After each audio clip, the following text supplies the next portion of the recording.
एक बार की बात है, हिंदुस्तान नामक शहर में एक व्यापारी रहता था जो इत्र सेंट बेचता था और उसकी रूपसा नाम की एक बेटी थी जिसे वह बहुत प्यार करता था। रूपसा की एक दोस्त थी जो कि एक परी थी। रूपसा और उसकी परी मित्र दोनों राज्य हिंदुस्तान में नृत्य और गायन कला में सर्वश्रेष्ठ थे। इस कारण से उन्हें परियों के देश के राजा, जिसका नाम राजा इंद्र था, उनके द्वारा उच्च पद पर रखा गया था। रूपसा के बाल दुनिया के सबसे सुंदर बालों में से थे, क्योंकि वह काते हुए सोने जैसे दिखते थे और उसकी महक ताजे गुलाब की महक जैसी थी। लेकिन उसके बाल इतने लंबे और घने थे कि उनका वजन अक्सर रूपसा के लिए असहनीय हो जाता था। एक दिन रूपसा ने अपने थोड़े से चमकते हुए बाल काट दिए। उन बालों को एक बड़े पत्ते में लपेटकर उसने उसे अपनी खिड़की के ठीक नीचे बहने वाली नदी में फेंक दिया। उसी समय ऐसा हुआ कि राजा का पुत्र शिकार पर गया था और वो पानी पीने को नदी पर गया, जहां उसके पास एक मुड़ा हुआ पत्ता तैरने लगा जिसमें से गुलाब की सुगंध आ रही थी। राजकुमार ने उसे खोला और भीतर उसे काते हुए सोने की तरह बालों की एक लट मिली। उसमें से एक धीमी मनमोहक सुगंध आ रही थी। जब राजकुमार उस दिन अपने महल पहुंचा तो वह इतना उदास और इतना शांत दिख रहा था कि उसके पिता ने सोचा कि राजकुमार कहीं बीमार तो नहीं हो गया। पिता ने अपने बेटे से पूछा कि क्या बात है। राजकुमार ने नदी में मिले बालों की लट दिखाई और बोला, देखो पिताजी, क्या कभी आपने इस तरह सुंदर और मनमोहक बाल देखे हैं?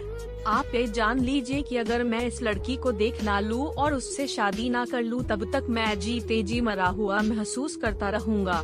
तब राजा ने तुरंत अपने सारे राज्य में दूतों को भेजा कि वह उस लड़की को ढूंढ निकाले जिसके बाल काते हुए सोने के समान दिखते हों। काफी खोजबीन के बाद अंत में उन्हें पता चला कि वह लड़की एक इत्र व्यापारी की बेटी है। इस सारी घटना की बातें तेजी पूरे राज्य में फैलती है। जल्द ही रूपसा ने यह भी सुना। उसने अपने पिता से कहा, यदि बाल मेरे हैं और राजा चाहता है कि मैं उसके बेटे से शादी करूं, तो मुझे ऐसा करना चाहिए। लेकिन आप राजा से मेरी एक शर्त मानने के लिए कहें कि शादी के बाद मैं पूरे दिन महल में रहूंगी, लेकिन जैसे ही रात होगी मैं अपने पुराने घर लौट आऊंगी। उसके पिता ने आश्चर्य से उसकी बात सुनी, लेकिन कुछ भी नहीं बोले, क्योंकि वह जानता था कि रूपसा उससे ज्यादा समझदार है। बेशक बाल रूपसा के थे और जल्द ही राजा ने इत्र व्यापारी को बुलाया और उससे कहा कि वह चाहता है कि उसकी बेटी की शादी राजकुमार से हो। व्यापारी ने अपना सिर 3 बार जमीन पर झुकाया। उसने कहा, है राजन, आप ही हमारे स्वामी है और जो कुछ आप हमसे कहते हैं वह हम करेंगे। किंतु मेरी बेटी केवल इतनी अनुमति चाहती है कि यदि शादी के बाद वह पूरे दिन महल में रहती है तो उसे हर रात अपने पुराने घर लौटने की अनुमति दी जाए।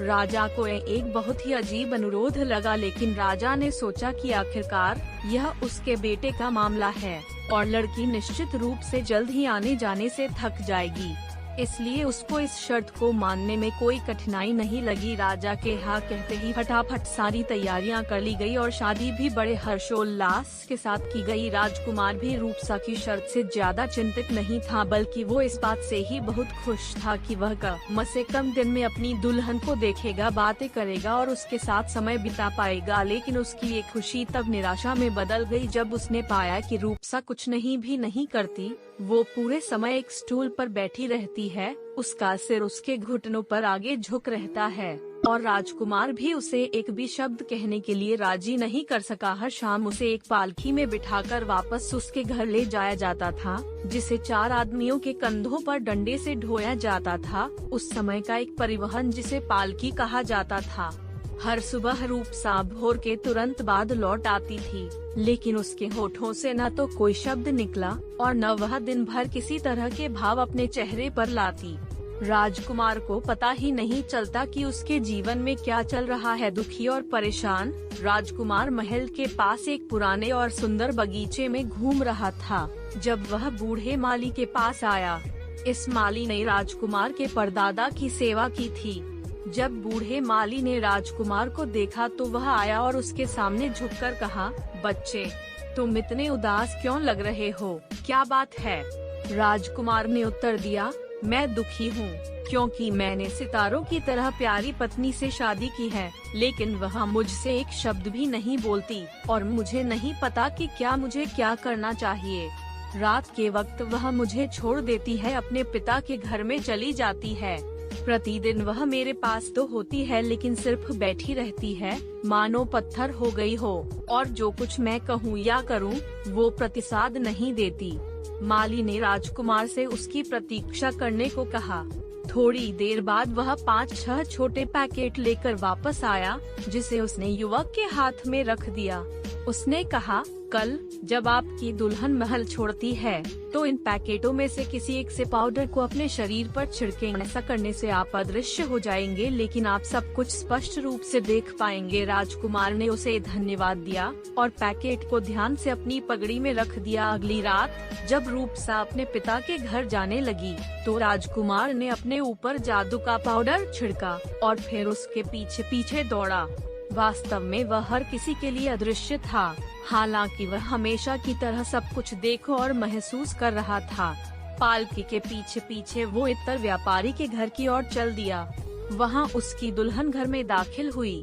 वह चुपचाप उसके पीछे पीछे गया। रूपसा अपने कमरे में चली गई, जहां 2 बड़े बड़े बर्तन रखे थे। एक गुलाब के जल से भरा हुआ था और एक पानी का था। इनसे उसने नहाया और फिर उसने अपने पैरों में चांदी के पायल पहने और अपने गले में मोतियों की डोरियों को लपेटा, जबकि गुलाब की एक माला उसके सिर पर थी। पूरी तरह से तैयार होने पर वो 4 पैरों वाले स्टूल पर बैठ गईं, जिसके ऊपर रेशमी पर्दों वाला एक छत्र था। उसने अपने चारों ओर खींचा, फिर उसने पुकारा, उड़ो आसन उड़ो। वो स्टूल तुरंत हवा में ऊपर उठ गया। अदृश्य राजकुमार, जिसने इन सभी घटना को बड़े आश्चर्य के साथ देखा था, जैसे ही वह उड़ने लगे, स्टूल के एक पैर को पकड़ लिया और खुद भी उसके साथ उड़ने लगा। कुछ ही देर में वे रूपसा की परी मित्र के ठिकाने पहुँचे। परी दहलीज पर इंतजार कर रही थी। वह भी रूपसा की ही तरह सुंदर कपड़े पहने हुए थे। जब स्टूल उसके दरवाजे पर रुकी तो परी को आश्चर्य हुआ। उसने कहा, आज ये स्टूल क्यों टेढ़ा उड़ रहा था? मुझे संदेह है कि तुम अपने पति से बात कर रही होगी, इसलिए यह सीधे नहीं उड़ रहा। लेकिन रूपसा ने बताया कि उसने अपने पति से एक भी शब्द नहीं कहा है और उसे नहीं पता कि स्टूल क्यों एक तरफ झुक के उड़ रहा है। परी को संदेह हुआ, लेकिन उसने आगे कुछ भी नहीं कहा और वो रूपसा के पास बैठ गई। राजकुमार फिर से एक पैर को मजबूती से पकड़े हुए हवा में उड़ने लगा। वो सब तब तक हवा उड़े जब तक कि वह राजा इंद्र के महल तक नहीं पहुंच गए। सारी रात रूपसा और परी इंद्र के सामने गाती और नृत्य करती थीं, जबकि वहां एक लियुट संगीत वाद्य यंत्र था, जिससे जादू की धुन अपने आप में बजती थी। राजकुमार ने अब तक इतना मोहक संगीत कभी नहीं सुना था। उसे सुनकर राजकुमार काफी रोमांचित हुआ। भोर से ठीक पहले राजा ने रुकने का संकेत दिया। फिर से दोनों स्त्रियां स्टूल पर बैठ गई और राजकुमार एक पैर से लटक गया। वह वापस धरती पर चले आए। परी को उसके ठिकाने पर छोड़कर वो रूपसा और उसके पति को सुरक्षित रूप से इत्र व्यापारी के घर में ले आया। यहाँ राजकुमार धरती पर आते ही सीधे अपने महल की ओर बढ़ा। जैसे ही वह अपने कमरों की दहलीज से गुजरा, वह फिर से दिखाई देने लगा। फिर वह एक सोफे पर लेट गया और रूपसा के आने का इंतजार करने लगा। जैसे ही वह आई, वह बैठ गई और हमेशा की तरह चुप रही। उसका सिर घुटनों पर झुक गया। कुछ देर तक कोई आवाज नहीं सुनाई दी। अचानक राजकुमार ने कहा, मैंने कल रात एक अद्भुत सपना देखा था। वो तुम्हारे बारे में था। मैं तुम्हें यह बताने जा रहा हूँ। हालांकि तुम इस पर ध्यान दोगी या नहीं मैं नहीं जानता। रूपसा ने वास्तव में उसकी बातों का कोई जवाब नहीं दिया और हमेशा की तरह शांत रही डंडा। लेकिन इसके बावजूद उसने बिना किसी विवरण को छोड़े वह सब कुछ बताया जो उसने शाम को देखा था। और जब उसने उसके गायन की प्रशंसा की और उसकी आवाज थोड़ी कांप उठी, रूपसा ने उसे देखा लेकिन उसने कुछ नहीं कहा। हालांकि उसके मन में वह आश्चर्य से भर गई थी। क्या सपना है? उसने सोचा। क्या यह एक सपना हो सकता है? वह एक सपने में कैसे देख सकता था जो मैंने किया है? फिर भी वह चुप रही। केवल उसने एक बार राजकुमार की ओर देखा और फिर सारा दिन पहले की तरह रही और उसका सिर उसके घुटनों पर झुका हुआ था। जब रात हुई, राजकुमार ने फिर से खुद को अदृश्य कर लिया और उसके पीछे हो लिया। फिर वही बातें हुई जो पहले हुई थीं, लेकिन रूपसा ने पहले से बेहतर गाया।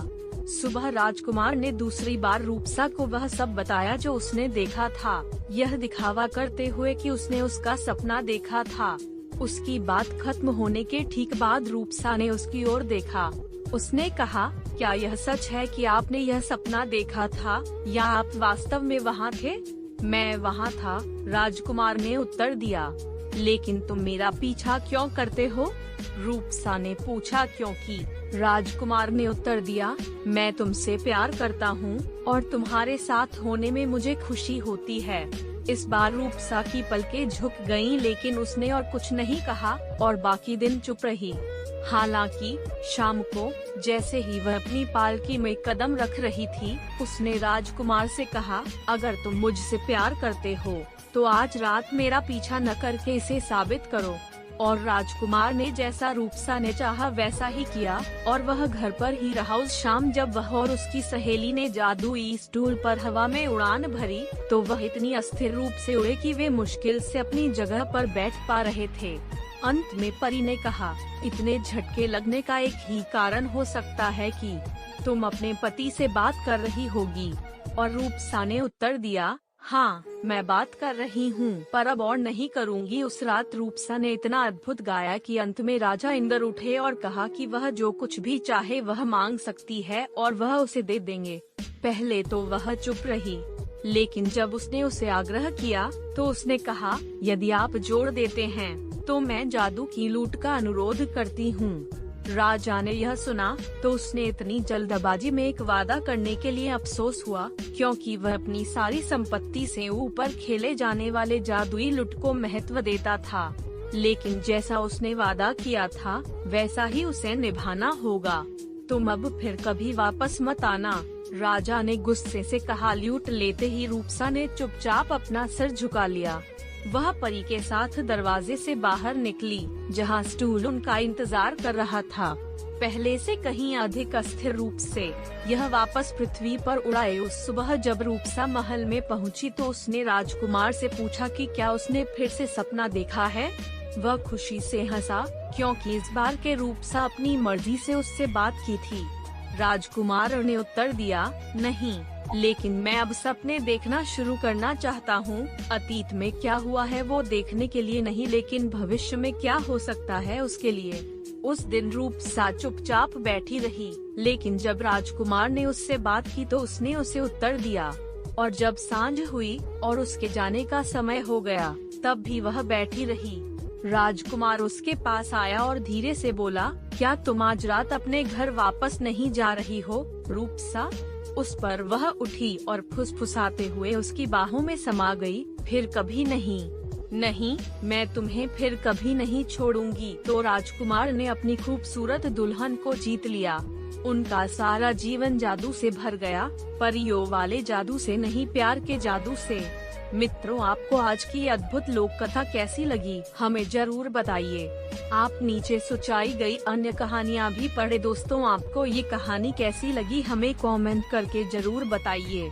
दोस्तों, ऐसे ही कहानियाँ रोजाना सुनने और देखने के लिए चैनल को सब्सक्राइब जरूर कर लीजिए। धन्यवाद।